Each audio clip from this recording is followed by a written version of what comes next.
If you're an undersized guard, the bar is set the highest for you. That doesn't mean that you still can't be incredibly successful on the court, but it does mean that your room for error is so much smaller than somebody who has elite size or elite athleticism. I was going through some old film today and I found a bunch of clips from Payton Pritchard back when he was in college. He was incredible then, and now he's carved out a role as a borderline NBA starter. But there are a few things that he does as an undersized guard that allow him to be so effective, and if you're an undersized guard, you're going to want to apply these same things into your own game. This might sound kind of boring, but the most elite skill that Payton Pritchard has is his ability to control his feet, specifically his ability to stop. We see in this clip right here, he gets what's called a punch drag after he drives downhill. All that a punch drag is him stopping on his outside foot with a pound dribble, kind of like he's lunging. This is so effective because of what's known as dribble step timing. All that means is that typically when you dribble, it coincides with your opposite foot taking a step. But a punch drag is a same hand, same foot stop, and so that dribble timing being reversed throws a lot of defenders off and oftentimes opens up space for either a shot or a change of direction. And if you've ever played me one-on-one, then you know that the punch drag is my go-to.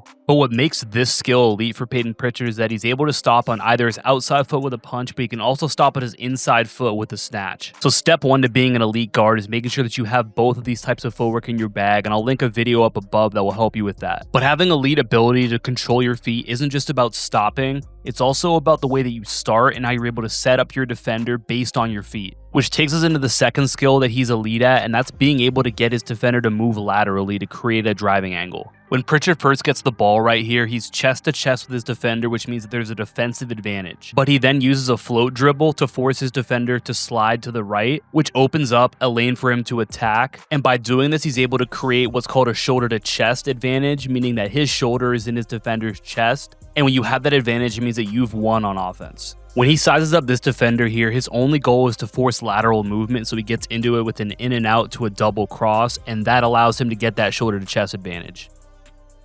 And it's not just about having fancy dribble moves. It's literally as simple as watching how his feet just make the defender have to change the angle they're defending at. This is the key to having total control over your defender. We see in this clip how he just sets his defender up from start to finish. He gets into that float dribble to force him laterally. Then he's able to completely switch his feet to drive the other direction, and his defender has no way of being able to recover and stop him. And it's the same concept in this clip. He recognizes the mismatch that he has, so he sets him up with a float dribble and then another one, and then he crosses over to the angle that the defender has given him, and he's able to get to the rim. When you can control your feet at a high level, it allows you to manipulate your defender and pretty much make them do whatever you want. Now, this next part isn't as specific to Payton Pritchard, but it's something that every small guard needs to understand. Whenever you're using a ball screen, you should look for opportunities to reject it as much as possible, because it's crazy how often you'll catch the defense off guard. We see right here that Pritchard's first able to force his defender to shift laterally, which already gets him off balance. And at this point, his teammates are definitely yelling at him that a screen's coming to his left, so he has to really overcompensate to get back in position. Payton Pritchard takes advantage of that momentum and rejects the screen and is able to get to a close range jump shot. And right here he sees two things. Number one being that the entire right corner is empty, meaning there's no help defense. And then he sees that his defender tries to cheat and get under the screen early. That's an immediate signal for him to reject it, and he's able to get all the way to the rim.